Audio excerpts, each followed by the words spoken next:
Welcome to Titan of the Trades,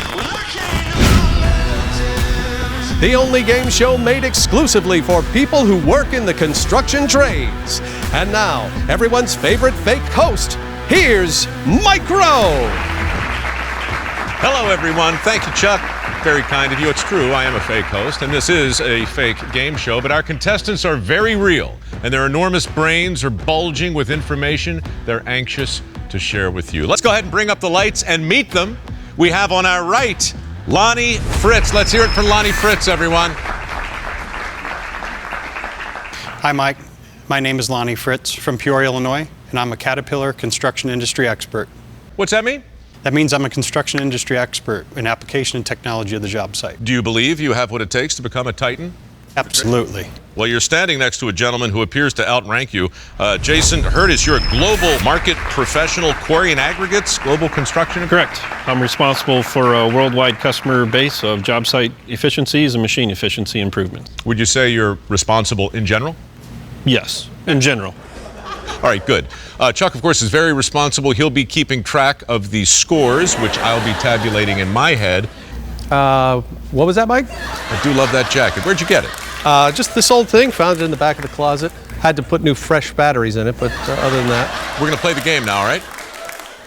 Yes. Jason, you ready? I am ready. You know how the game works. I ask a question, and you will buzz in on those buzzers. Don't hit them too hard. They're fake. The cost of installing and using CAT job site technology can typically pay for itself in savings in how long? Is it A, 5 years, B, 3 years, C, 1 year, or D, depends on the job and the technology? Lonnie. C. 1 year is correct. Hey, good for you, Lonnie. Let's go ahead and give him 5 points for that one. So, 1 year, why one? Actually, it could even be less than 1 year, Mike. It depends on the technology and the application, but due to the efficiencies, productivity, and increased profitability, technology is more an investment than a cost. I hadn't thought of it that way. You know what? Give him an extra 3 points for that as kind of a follow-up. Good work, Lonnie. Number 2, using technology over traditional road construction methods can result in A, 46% fewer project hours, B, 37% less fuel consumed, C, 27% fewer operator hours, or D, all of the above. Lonnie again. D, all of the above, Mike. So let's review the above briefly, if we might. We're talking about the consequences of using technology over traditional road construction methods, and 46%, that seems like a lot. A lot of gains out there, Mike. When you compare traditional methods to technology methods, implementing grade, payload, and compact technologies, it's a new way of doing business. Increased productivity, increased efficiency, increased profitability. It shears the time off the jobs. Since we're now having this back and forth, 37% less fuel consumed, that also must translate into a big pile of money. It does, and those numbers are not fake. We actually have tested that internally at CAT with the same machines, building the same road with the same operators, taking all the variables out, and we repeated the same results or similar results on customer sites doing the same thing. You know something, even though Lonnie got that one right, can we give Jason 5 points for just going above and beyond? I mean, that was super helpful, really. Thank you. Make it easy on him. Well, I'm just trying to keep things sporty. Using telematics can help you with A, lost and found, B, improving efficiencies, C, machine utilization. I'm gonna have to go with B on that one. Improving efficiencies? Yes. He's correct. 3 points for Jason. It's very nice. Now, before we move on, what are telematics? Products and devices that can actually track where your machines are and give you data off of that machine, such as fuel, location, hours, any type of fault codes, all remotely off of that machine, so you don't have to actually visit the machine to figure out what it's doing, where it's at, and what's wrong with it. I'm standing here like a Christmas ham learning things faster than I can collate it. It's amazing.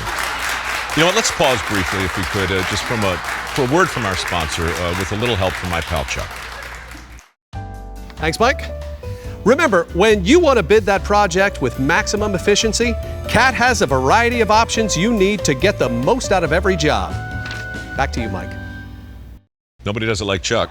Selecting the right sizes of loading and hauling tools is important for any operation. As a rule of thumb, loading units should be able to load hauling units within A, 8 minutes, B, as fast as possible, C, 4 to 6 passes, D, it doesn't really matter.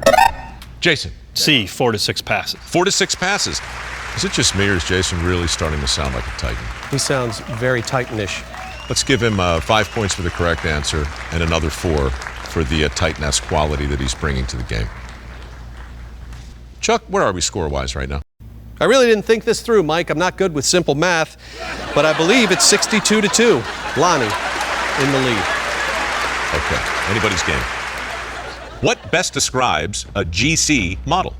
A, simple. B, amphibious. C, invisible. Or D, athletic. Boom, boom. I think that was you, Lonnie. I think it was 2. That'd be A, Mike, simple. Simple. What does GC mean? So GC machines within the Caterpillar product lineup are very simple machines. They're simply durable, they're simply reliable, they're simple to use, and they're simply economical. The biggest impact on fuel efficiency when it comes to job site setup is A, safety and security, B, traffic control, C, air conditioning in the trailer, or D, location of materials. Oh, Jason again. Reflex is getting better. D, location of materials. Location of materials? That is correct. You are correct. But to be clear, when you're correct, I'm the one who says you're correct. I have the correct answers here. That's correct, Mike, I understand. I feel like he's sassing. He didn't get it. 20 points off 20 points? for Jay. Where are we with the total points right now? Do a little negative math here, Mike. So I guess he's 9 behind. -9 for Jason, and Lonnie has a cool 28, but you're leading right now with 50. What are the odds of that? All right, it's still anybody's game, but mostly mine. Can you feel the tension in here? Feeling something. You know, while we're paused, any words of wisdom you'd like to share at this point in the game? Matching the right technologies to your job can mean a huge savings in huge dollars. Let CAT help you create more value by showing you the technology solutions at your fingertips. Back to you, Mike. While operator proficiency levels vary, the impact to fuel efficiency can be reduced through A, machine features, B, training, C, operator monitoring, or D, skipping breakfast. Jason? B, training. B, training. Why? An operator really controls the efficiency on the job site. He or she controls the idle time, the material movement, controls everything on that. And the more they're educated, the more they're aware of what they're doing to that machine, what's available on that machine for technologies to save fuel, how to place material, how to move material one time, all that maximizes the fuel consumption and increases the fuel efficiency of not only that machine, but that entire job site. Let's move on to question number 9. Advanced technologies such as hybrids, electric drive, and continuously variable transmissions can reduce fuel consumption by as much as A, double digits, B, a whisker, C, a skosh, or D, a tad. Lonnie. A, double digits. That is incorrect. I'm messing with you. You're right. Thought I had that Nobody's gotten a wrong answer yet. It's amazing. These guys really know what they're talking about. Like they're potential titans of the trade. Indeed. But of course, there can be only one titan, as you established in your announcement. Yes. Where are we right now? Right now, we are, Lonnie has a 67. And Jason is 10 points behind with 57. 10 points behind. We have one more question. Idle time, Lonnie, you just mentioned it. Idle time is one of the largest and most misunderstood influences on fuel efficiency because it is A, impossible to avoid, B, complete and total fiction, C, a fixed amount, or D, when dreams come true. Jason? A, unfortunately, it's impossible to avoid. You're correct. But if I may, how wrong are people when they think their idle time is maybe this much, but in fact it could be more? Significantly more. Again, if you don't measure it, you don't know what it is. If you don't monitor it, you don't track it, you can't manage it. So you have to understand what idle time is. You have to be able to track it. I've been on customer job sites around the world, and they'll say, I have 0 idle. My operators work all the time. One, that's impossible. And two, we start to track it for them, and they'll find they're 50-60% idle time. So it's one thing to be wrong, but to be wrong, Lonnie, like by 60%, I mean, that's got to be an eye-opener. And when you show them the facts, how do they react? Yeah, so the facts and data doesn't lie. It's a really eye-opening experience. It's a lot of low-hanging fruit. And the fact of the matter is, really, it goes back to effective utilization. Well, the machine's running, right? The engine's wound out, but they could be air blading. So effective utilization is actually value-add work and actually generating revenue and working down through the schedule and the critical path. Let's give Lonnie 10 for introducing air blading into the lexicon, but let's give Jason 20 for really providing the guts of that answer. We are out of questions and very nearly out of time. Chuck, I'm going to ask you to go ahead and add up the final scores, and let's determine once and for all which one of these gentlemen is a titan of the trades. Well, that's going to be difficult, Mike, because Lonnie has 77 points and Jason has 77 points. We've got a tie. Good grief, that is unbelievable. What are the odds? Yeah, okay. Well, nobody gets a trophy on this program because you are both titans of the trades.